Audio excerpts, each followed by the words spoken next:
Bienvenue à tous. Via Grand Paris pose ses caméras, son plateau délocalisé ici à Enghien-les-Bains pour les 10 ans de l'école de la deuxième chance du Val d'Oise. L'école de la deuxième chance qui trouve des solutions pour les 16-25 ans sans diplôme ni qualification. Le message c'est on peut toujours rebondir, avoir toujours une deuxième chance. Alors on va parler notamment du décrochage scolaire avec nos invités. Frédéric Lose qui est le directeur départemental de la sécurité publique du Val d'Oise. Merci d'être là avec nous.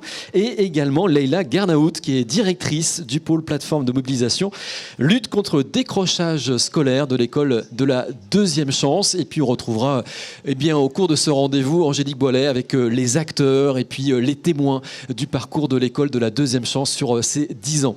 Alors avec vous Leïla, on a envie de parler du décrochage scolaire. Les chiffres au niveau national disent qu'on est à peu près à 17% de décrocheurs, c'est énorme.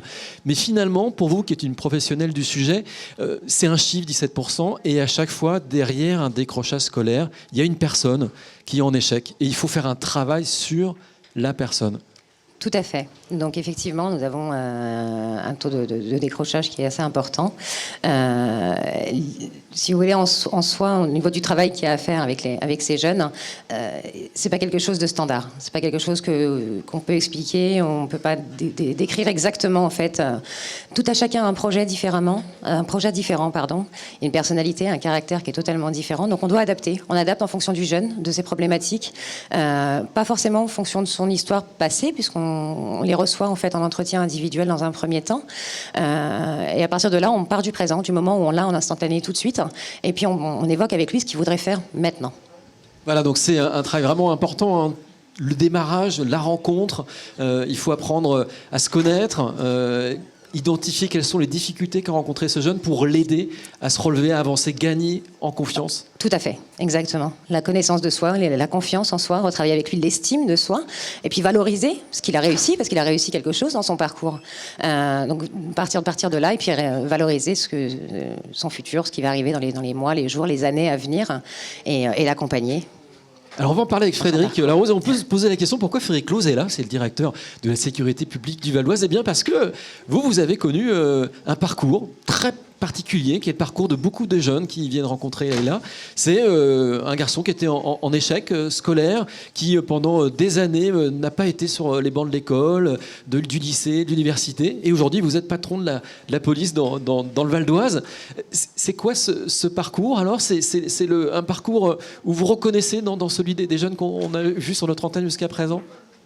Oui, je me reconnais dans le parcours des jeunes de l'école de la deuxième chance. D'ailleurs, un dispositif merveilleux, extraordinaire, qui est à l'époque où moi j'ai connu les difficultés qu'ont rencontré de nombreux jeunes. J'aurais aimé que ce dispositif existe.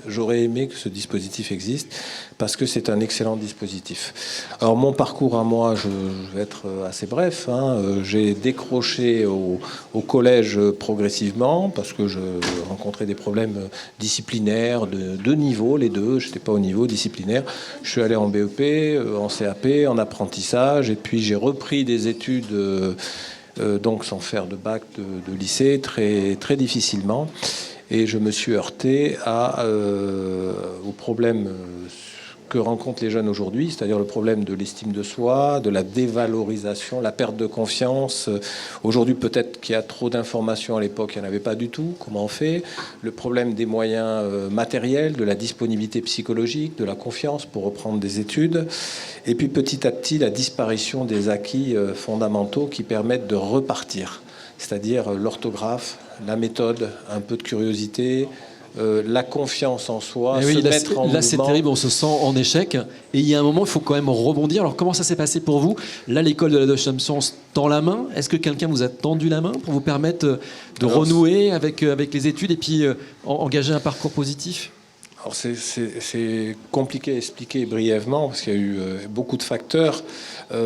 Pour ma part, ça a été au retour de l'armée, où j'ai eu un service militaire au Liban qui était très stimulant, même très difficile dans les parachutistes, mais qui m'a éveillé, qui m'a donné envie de repartir. Alors on va en parler plus longuement, mais très régulièrement au cours de cette émission, on va retrouver Angélique Boilet qui est à côté d'acteurs et de témoins du parcours de l'école Deuxième Chance. Et on a avec nous le secrétaire d'État auprès du ministre de l'Éducation nationale et de la jeunesse, c'est Gabriel Attal. Angélique Boilet, il est présent donc à cet événement, les 10 ans de l'école de la deuxième chance.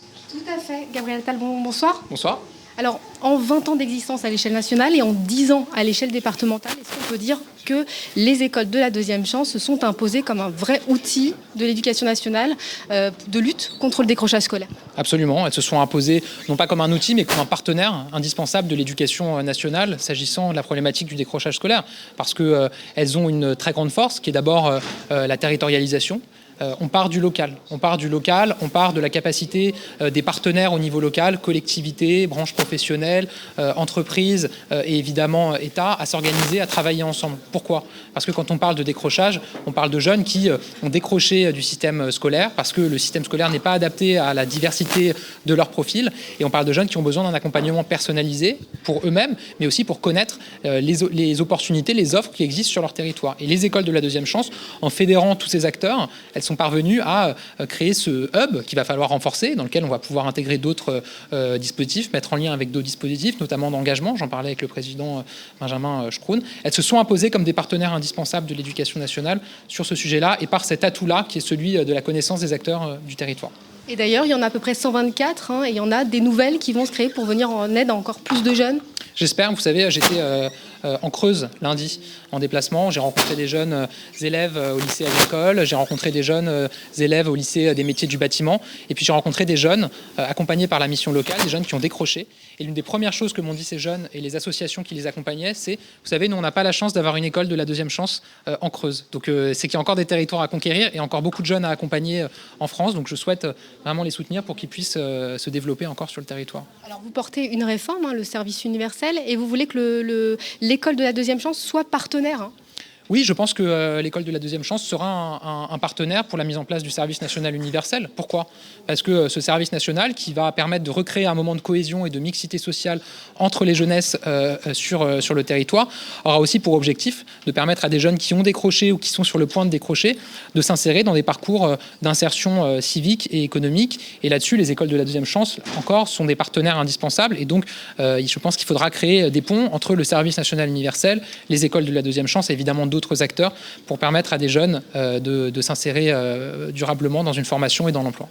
Gabriel Attal, merci. Je rappelle, donc, secrétaire d'État auprès du ministre de l'Éducation nationale et de la jeunesse. Merci à vous. Olivier, c'est à vous. Merci beaucoup Angélique, on se retrouve un peu plus tard donc avec de nouveaux invités. On retrouve tout de suite Frédéric Lose et Leïla Garnaout de l'école de deuxième chance pour continuer à échanger donc sur cette situation d'échec scolaire où on a le sentiment qu'on ne sert plus à rien, qu'on ne vaut plus rien. Et non, on peut toujours rebondir et vous en êtes la preuve vivante. Vous êtes aujourd'hui le patron de la police dans le Val-d'Oise, vous avez connu l'échec scolaire et puis vous avez rebondi. Quel regard vous portez sur l'école de la deuxième chance ? Vous avez dit tout à l'heure, j'aurais eu un dispositif comme ça à l'époque, j'aurais tapé à la porte, vous auriez gagné du temps en clair. Oui, j'aurais gagné du temps, j'aurais gagné de la méthode, de la confiance en moi. Personnellement, je me considère un peu comme un rescapé, un miraculé. Et bien évidemment, le dispositif d'école de la deuxième chance, d'abord c'est un mot merveilleux, mais le fait d'individualiser et d'aller chercher, de faire un bilan individuel et d'individualiser un projet, d'aller chercher les points forts, les points faibles et de mettre en avant les points forts d'un jeune qui veut reprendre des études ou un projet professionnel ou un diplôme, etc. Je pense que l'individualisation, c'est la clé du succès et en même temps, arrêter de dramatiser l'échec. L'échec peut être aussi envisagé comme étant une expérience et finalement un capital. Alors évidemment, il ne faut pas des échecs ad vitam aeternam, mais on est trop dans une stratégie de je réussis ou j'échoue. Et je pense que l'école de la deuxième chance non seulement donne des outils personnalisés pour reprendre des études, mais en plus, il y a toute une réflexion à avoir sur le côté réversible d'un échec qui peut être un atout. Voilà, l'échec, c'est important, vous avez raison de le dire, on apprend de ces échecs, mais faut-il encore qu'on vous permette d'analyser cet échec pour mieux repartir ? Et c'est le travail que vous menez avec les équipes de l'école. Tout à fait. Donc très concrètement, qu'est-ce qui se passe? Donc une fois que le jeune est remis en confiance, vous lui proposez une formation, vous identifiez son centre d'intérêt pour coller la formation à son parcours, un stage ensuite. C'est quoi l'idée? Alors, effectivement, on va tellement dans l'individualisation que finalement, au démarrage en fait, de cette action, on était parti sur 4 à 6 semaines en moyenne. Et puis, parce que dans les premiers groupes qu'on a eus quand on a expérimenté en 2014, c'est le temps qui nous a fallu pour le premier groupe avec lequel on a expérimenté. Il nous a fallu 6 semaines pour éventuellement les faire rebondir. Et puis, au fil du temps, effectivement, il y a des situations qui sont de plus en plus, des situations qui sont de plus en plus difficiles, des problématiques plus importantes, pour d'autres un peu moindres, mais enfin, voilà, on s'est retrouvés face à des situations complètement différentes, et avec, pour le coup, sur lequel il a fallu travailler le comportement, la communication, la présentation de soi, l'estime de soi, la confiance en soi. Et les parcours ont pris un peu plus de temps pour certains jeunes. Et donc, sur un module classique, on est effectivement sur quelques semaines où on va travailler avec le jeune sur lui-même, sur sa propre personne, sur son projet professionnel, sur ce qu'il a déjà fait comme stage, qui est important pour éviter de réitérer, de répéter ce qu'il a déjà fait, ce qu'il n'a plus envie de faire aujourd'hui, et ce qu'il a envie de faire surtout, et de ne pas reproduire. Voilà, d'éviter de reproduire les échecs, ce qui est très très très important. Un échec, on peut éventuellement se dire bon. Par contre, nous, on n'a pas le droit à l'erreur derrière. C'est-à-dire que le jeune, une fois qu'on l'a en main, c'est un travail de longue haleine avec lui et de très grosse proximité. Donc c'est un planning qui est organisé. On a en moyenne 2 semaines avec le jeune où on travaille énormément de choses avec lui. Et ensuite, on part sur 2, 3, 4 semaines en stage, pourquoi pas. Si le jeune a un projet déjà bien défini, à ce moment-là, on va directement sur 2 semaines en stage sur ce projet, sur ce métier. Si le jeune n'a pas de projet vraiment défini, ne sait pas trop, dans ces cas-là, on travaille ensemble différents métiers. On lui fait découvrir différents métiers, présentation d'entreprise. Et là, à partir de là, lui choisit effectivement celui qui lui aura plu ou non. Et aussi bien pour le jeune qui n'aura eu qu'un projet, qui aura fait son stage, que pour le jeune qui aura fait plusieurs stages dans l'entreprise, à ce moment-là, on continuera avec lui ensuite pour différentes solutions qui pourraient lui être proposées. Et combien de jeunes vous arrivez à mettre en réussite ensuite? Il y a des résultats, ils sont aujourd'hui quantifiables? C'est 30%, 40%, 50%, 60%? Alors, 70%? très honnêtement, on est sur des mineurs. Donc, on doit forcément trouver une solution. On a un très gros partenaire également qui est la mission de lutte contre le décrochage scolaire au sein de l'éducation nationale, la MLDS, qui, eux, nous transmettent des jeunes. Aujourd'hui, maintenant, on a également des parents qui viennent en direct et on a également d'autres de bouche à oreille, des jeunes qui communiquent beaucoup entre eux. On s'impose, on s'oblige et on veut un 100% réussite pour ces jeunes-là ensuite. Très bien. Alors, une dernière question avant de retrouver de nouveaux invités de l'école de la deuxième chance. Avec vous, donc, le conseil que vous donneriez à ces jeunes qui rentrent dans cette école de la deuxième chance, vous avez envie de leur dire quoi? C'est compliqué. J'ai envie de leur dire, pour ceux qui sont inhibés parce qu'ils ont perdu la confiance en eux, ils ont la possibilité de repartir à un rythme qui est un peu le leur. Et pas simplement un rythme qui peut-être à un moment donné va trop vite. Alors peut-être une citation de Confucius qui dit ne craignez pas d'être lent, craignez d'être à l'arrêt. Très bien, on la note. Merci beaucoup à tous les deux d'être venus. Je vous propose maintenant de regarder un reportage sur l'école de la deuxième chance. Elle fête ses 10 ans et pour ces 10 ans, elle a intégré notamment des nouveaux locaux à Cergy. On y est allé à l'occasion de cette manifestation et puis ça nous a donné l'occasion de dresser un portrait de l'école de deuxième chance et de discuter avec ces décideurs, comprendre exactement quel était le métier de l'école. Et on se retrouve juste après avec de nouveaux invités. Des nouveaux locaux pour l'école de la deuxième chance de Cergy. Depuis 6 mois, la structure a élu domicile ici, au centre commercial des Trois Fontaines, dans la partie réservée aux bureaux. Un emplacement stratégique au centre de l'agglomération de Cergy-Pontoise. On est au cœur d'un secteur économique, des métiers de la vente. On est loin de rien, on n'est pas loin de la chambre de commerce et d'industrie. Et puis également, les jeunes fréquentent beaucoup le centre commercial, donc c'est des lieux d'habitude également. Et donc quand on veut capter les jeunes, échanger avec eux, les entraîner vers de la formation, c'est un site idéal. La première école de la deuxième chance du département a été ouverte à Argenteuil en mai 2009, suivie par 3 autres antennes à Sarcelles, à Cergy, puis Montigny-les-Cormeilles. Et bientôt une 5e à la rentrée prochaine à Beaumont-sur-Oise. Ces différents sites accueillent près de 500 jeunes chaque année sortis du système scolaire. L'objectif n'est pas de leur donner un diplôme, mais de les remettre en selle. C'est des jeunes entre 16 et 25 ans qui sont ni diplômés, ni formés, et qui sont plutôt à la recherche d'un avenir professionnel. Et notre rôle, c'est leur aider à créer, à trouver cette nouvelle voie professionnelle et les accompagner dans ce chemin. Financées par l'État, les collectivités territoriales et des fonds européens, ces écoles de la deuxième chance ont été créées il y a 20 ans à l'initiative d'Édith Cresson, alors commissaire européenne, présente pour l'inauguration. Nous avons 120 000 jeunes qui sortent du système scolaire chaque année sans formation et sans diplôme, et qu'ils sont aussi intelligents que les autres si on sait s'en occuper. Et c'est le rôle des écoles de la deuxième chance, c'est de leur donner justement cette deuxième chance avec un enseignement très personnalisé qui s'adapte à chacun, avec des stages en entreprise et avec un suivi individuel. Dans le Val d'Oise, le taux de sortie positive, c'est-à-dire un retour vers l'emploi, une formation qualifiante ou des études supérieures, atteint près de 73%, un résultat supérieur à la moyenne nationale qui s'élève à environ 55%. Vous êtes sur Via Grand Paris, la télévision de l'Île-de-France, et nous sommes à Enghien-les-Bains pour fêter les 10 ans de l'école de la deuxième chance du Val d'Oise. De nouveaux invités pour bien comprendre l'intérêt de cette école qui permet à des jeunes de 16-25 ans qui sont un peu perdus, sans qualification, sans diplôme, de rebondir. Des solutions existent et des solutions pour tout le monde. On va parler maintenant des personnes en situation de handicap. Elles rebondissent avec l'école. On en parle avec Abdallah Amrabé. Bonjour. Vous êtes chargé de mission publique spécifique de l'école de la deuxième chance Val d'Oise. Merci d'être avec nous. Avec nous également Olivier Brugel, qui est le directeur de l'EDI Espace Sésame à Éragny-sur-Oise. Tout à fait, bonjour à vous. Alors, on a envie d'échanger d'abord avec vous, Abdallah, sur le travail que vous réalisez avec les publics spécifiques. Expliquez-nous un petit peu comment vous travaillez, ce que vous faites très concrètement.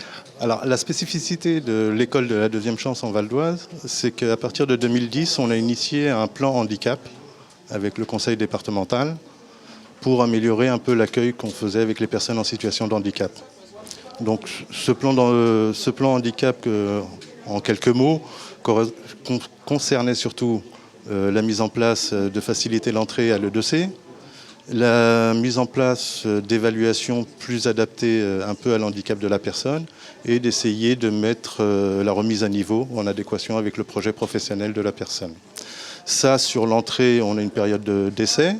Cette période d'essai peut être renouvelée et le positionnement, je vous dis encore une fois, adapté à la personne.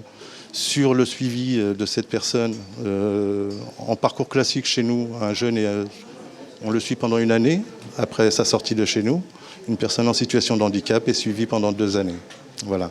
Et vous suivez combien de personnes très régulièrement ? Alors, à l'année, ça correspond à peu près à une cinquantaine de personnes sur les E2C. Voilà, et c'est des personnes qui habitent sur le département sur du Val d'Oise. La totalité du département du Val d'Oise. Voilà, parce qu'il y a plusieurs antennes, donc on peut s'adresser à son antenne de secteur, Cergy, Sarcelles. On est installé sur Cergy, sur Argenteuil, sur Sarcelles, sur Persin-Beaumont. Et suivant un peu le lieu géographique d'habitation des personnes, on s'adapte. Très bien. Et vous travaillez avec des partenaires, dont Olivier Brugel, avec qui on va échanger dans quelques instants. Mais comme à chaque fois, on retrouve très régulièrement Angélique Boilet, qui est avec un acteur qui travaille au plus près de l'école de la deuxième chance pour permettre à ces jeunes de 16 à 25 ans de rebondir. Alors, Angélique, on vous retrouve avec qui maintenant ? Alors, je suis avec Estelle Rose. Bonsoir. Bonsoir. Vous êtes déléguée territoriale de l'association AFEF Val d'Oise. Et donc, vous agissez un peu en complémentarité avec l'école de la deuxième chance, contre le décrochage aussi, mais cette fois en amont, puisque vous agissez en amont du décrochage scolaire. Exactement, on agit en amont du décrochage scolaire. On est une association donc nationale. On travaille donc sur toute la France avec des étudiants. C'est notre particularité, ou des jeunes adultes qui ont envie de s'engager dans des actions de solidarité sur les quartiers populaires. Donc du coup, en Ile-de-France, on est sur 35 villes à peu près. Et puis on intervient là sur 8 villes du département du Val d'Oise, au sein des quartiers. Et l'idée, c'est d'aller accompagner des jeunes, effectivement, qui sont encore scolarisés. C'est donc ça la particularité. On agit en prévention de la grande section de maternelle jusqu'au collège et même voire le lycée, dans des actions en fait de remobilisation. On oriente en fait les jeunes, ils sont orientés chez nous par l'éducation nationale directement, par les réussites éducatives, par les maisons de quartier parfois. Et l'idée, c'est que les étudiants, ils viennent les accompagner dans des ateliers individuels ou collectifs. Voilà. Alors l'accompagnement, il dure combien de temps ? Donc l'accompagnement en général, il dure sur l'année scolaire et donc il peut durer 2 heures. Soit il se passe à domicile, soit il se passe au sein de l'établissement. Et donc l'idée, c'est d'être sur de la remobilisation scolaire. Donc ce peut être des jeunes qui ont peu confiance en eux, qui ne savent pas trop ce qu'ils veulent faire de leur parcours professionnel. Et donc l'idée, c'est de travailler avec eux à la découverte de l'enseignement supérieur, à travailler contre l'autocensure, à découvrir des filières. À leur redonner confiance aussi ? Effectivement, à leur redonner confiance. Et tout ça, ça s'intègre en fait dans un programme de la FEV qui s'appelle Démo Campus, et donc qui vient, on parle d'élever les aspirations des jeunes des quartiers populaires. Ça représente combien de jeunes que vous aidez chaque année ? Donc au niveau national, on est plus de 10 000 jeunes qui sont accompagnés en individuel. Et puis au niveau du Val d'Oise, on accompagne à peu près 250 jeunes, surtout des collégiens. Voilà. Merci Estelle Rose, donc je rappelle, déléguée territoriale de l'association AFEV. Merci beaucoup. Merci Angélique. On se retrouve tout à l'heure. Alors on continue à échanger avec nos invités. On retrouve donc Olivier Brugial, je rappelle, directeur de l'EDI Espace Sésame RSI-sur-Oise. Vous travaillez avec l'école de la deuxième chance. Alors concrètement d'abord, c'est quoi l'espace Sésame ? Alors l'espace Sésame est un centre de formation où on accueille également des jeunes qui ont entre 16 et 25 ans. On va beaucoup nous travailler sur les compétences sociales et sur du développement personnel. Voilà. Je voudrais juste revenir sur l'histoire du mot du handicap. Voilà, parce qu'on parle de handicap, qu'est-ce qu'on entend par là ? Je crois qu'il faut clarifier un peu les choses. Lorsque des jeunes arrivent chez nous, bien souvent, ils ne se considèrent pas comme étant handicapés. D'ailleurs, on ne va pas non plus les considérer comme handicapés. Néanmoins, ils ont un certain nombre de difficultés qui font que leur insertion professionnelle reste compliquée. Voilà. Pour beaucoup d'entre eux, ils ont suivi un parcours scolaire, parfois avec des AVS, parfois avec des aides. On a énormément travaillé en France sur l'inclusion scolaire et c'est une très bonne chose. Mais on arrive à 16 ans avec des jeunes qui tout d'un coup, en effet, se posent la question de vers quel métier, comment ça va se passer, et c'est là que les choses se compliquent un peu. Parfois, il va falloir faire le deuil d'un certain nombre de choses. Même si des jeunes ont un diplôme, eh bien, c'est pas pour autant qu'ils vont pouvoir tout de suite intégrer le monde professionnel. Et donc, il est important à ce moment-là d'avoir des parcours qui sont individualisés et donc des structures qui accompagnent. Donc, c'est le cas de Sésame, par exemple. Voilà, il est important de travailler avec eux, de travailler avec leur famille, de travailler avec leur environnement pour essayer de comprendre ce qu'on entend par handicap. Pour que des jeunes qui sont très souvent dans le déni, parce que quand vous dites à un jeune « je suis handicapé », enfin voilà, c'est une étiquette qui est quand même extrêmement lourde à porter. Donc pour que petit à petit, ils prennent conscience non pas de son handicap, mais de ce qu'on va pouvoir lui apporter pour pouvoir néanmoins poursuivre son parcours. Et c'est là qu'on intervient. Voilà. Et lorsqu'on considère que le jeune commence à être prêt, commence à savoir vers où il veut aller, il y a 2 jeunes, Ali et Sarah, que je salue ici, voilà, qui ont fait ce parcours, eh bien, ça va être le moment ou jamais de les orienter vers l'école de deuxième chance, qui, eux, vont travailler plus directement sur l'accès à l'emploi. Voilà, donc en fait, il y a des passerelles entre vos deux structures. Donc, Abdallah, donc, vous travaillez ensemble. Voilà. Donc concrètement, vous êtes régulièrement en discussion, vous échangez sur les jeunes que vous avez dans vos différentes structures ? Non seulement on travaille vraiment en très grande proximité, mais tout ça nous permet de donner des logiques de parcours. Voilà. Ça nous permet de suivre le jeune aussi bien de l'EDI à l'école de la deuxième chance qu'après l'école de la deuxième chance. Alors dans les rapprochements et dans les accompagnements, quand Olivier évoque les familles, effectivement, des fois, ce n'est pas la peine de rabâcher aux jeunes ce qu'il a déjà vu, et la proximité fait qu'on le prend dans sa globalité ensemble. Voilà, donc il y a beaucoup d'acteurs qui travaillent autour de l'école de deuxième chance, c'est pour ça que ça fonctionne aussi. C'est une mobilisation d'énergie vers un seul objectif, permettre à ces jeunes de rebondir, et donc pour ça, on ne le fait pas tout seul dans son coin, à l'école de deuxième chance, on s'ouvre. Et donc on va retrouver Angélique avec un acteur qui travaille aussi au plus près de l'école de la deuxième chance. Angélique, avec qui êtes-vous ? Alors, je suis avec Jean-Dominique Bordron. Vous êtes le directeur adjoint de l'association de défense et de prévention pour la jeunesse. Alors, expliquez-nous ce que vous faites. Quelles actions vous menez? D'accord. Donc, la DPJ, comme vous venez de l'indiquer, est une association qui gère des services éducatifs, donc de l'action éducative en milieu ouvert et de la prévention spécialisée dans les quartiers politiques de la ville. Donc, voilà ce qui nous est donné de faire, c'est d'être au plus près des jeunes âgés entre 11 et 25 ans pour les soutenir dans leur démarche de reprise en main et les accompagner vers les structures qui peuvent les encourager à reprendre une piste d'occupation quotidienne. Et c'est pour ça que vous êtes un partenaire incontournable de l'école de la deuxième chance, c'est que vous aiguillez les jeunes vers cette structure. Voilà, c'est ça. Dans le cadre des contacts et des suivis individuels, il nous est donné de pouvoir leur proposer différents suivis, différentes pistes. Et l'école de la deuxième chance est bien évidemment un partenaire incontournable pour celles et ceux qui seront enclins à reprendre une activité scolaire, puisque c'est pour bon nombre des jeunes avec lesquels nous travaillons le souci de l'échec qui est préoccupant et pour lesquels nous essayons de les amener à se diriger et on les accompagne pour cela vers l'école de la deuxième chance ou d'autres structures, mais l'école de la deuxième chance en particulier. Alors justement, vous leur dites que rien n'est impossible, que justement, avec ce genre de structure, on peut rebondir, on peut trouver sa voie. C'est ça, c'est exactement cela, surtout que quand ils ont 16-17 ans, bon, ils sont quand même au tout début de leur activité professionnelle quand ils ont réussi à la démarrer. Et donc, voilà, c'est ça, c'est vraiment pour leur permettre de retrouver du goût et de l'envie de passer à autre chose et puis de quitter un petit peu le quotidien du quartier, de la résidence où ils évoluent, quoi.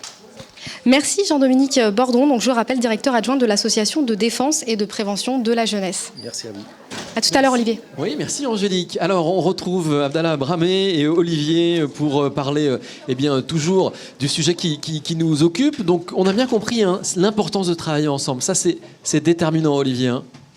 Alors c'est déterminant, sachant en plus que le département du Val-d'Oise d'ailleurs n'est pas le seul, mais on a une embolie extrêmement forte pour ce qui est de l'accès à des dispositifs réellement de handicap. Nous ne sommes pas un dispositif labellisé handicap. C'est-à-dire 15 à 20% des jeunes que nous recevons, pour 15 ou 20%, la question du handicap se pose, mais ils n'ont pas de reconnaissance RQTH. Lorsque vous voulez aller vers une structure spécialisée, il va vous falloir une reconnaissance RQTH et il n'y a pas de place. Voilà. Donc, j'insisterai sur cette histoire-là. Il est extrêmement important que sur le département, et je ne sais pas si certains nous écoutent, mais voilà, on puisse travailler à cette question-là, d'un schéma départemental, d'une organisation qui fasse que les parcours soient plus fluides, les places puissent se trouver et qu'on puisse penser les choses. Il est possible d'avoir une file d'attente. Comme dans les bouchons, on vous dit vous attendez 45 minutes. Si vous le savez, vous êtes moins angoissé, moins inquiet. Si vous ne le savez pas, l'inquiétude monte, l'angoisse monte, les familles sont mal, les jeunes sont mal. Donc voilà, organisons-nous. Pensons les choses. Voilà, il y a un message important aussi, Abdallah Bramé, à dire, c'est que la porte elle est ouverte à l'école de deuxième chance. On peut venir frapper à la porte. Mais je voudrais accentuer un peu ce que Olivier dit, parce que c'est vrai que si on parle un peu de sortie positive ou de sortie à l'emploi, on se rend compte que très souvent, en cours de parcours, beaucoup de gens restent quand même sur le côté, dû à ce manque un peu d'une structure un peu intermédiaire. Voilà, et donc vous me confirmez, tout le monde peut rentrer, tout le monde peut venir taper à la porte. Comment ça se passe? Voilà. Tout simplement, un petit coup de fil. On est un dispositif de droit commun. Il suffit simplement de s'inscrire sur Internet ou d'appeler un des sites. Et voilà, la personne vient, assiste à une information collective. À l'issue de cette information collective, il y a un entretien. Et du moment qu'il y a une petite motivation et qu'il y a... Vous arrivez à trouver une solution pour chacun, c'est-à-dire que tout le monde peut rentrer ensuite dans ce cycle, parcours, stage. Tout le monde, j'ai envie de dire, peut rentrer dans ce cycle et on a un peu la période d'essai qui est faite pour ça et d'où un peu l'importance de ce travail de partenariat parce que si cette période d'essai n'est pas concluante, on est en lien avec les partenaires pour pouvoir orienter la personne.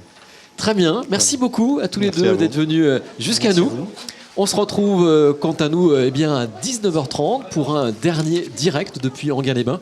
Nous fêtons actuellement les 10 ans de l'école de la deuxième chance et puis Via Grand Paris en profite pour faire un focus donc, sur cette école qui permet à des jeunes de 16 à 25 ans de rebondir, des jeunes sans qualification, sans diplôme. On se retrouve donc à 19h30 avec de nouveaux invités en parlant notamment des projets de l'école de la deuxième chance.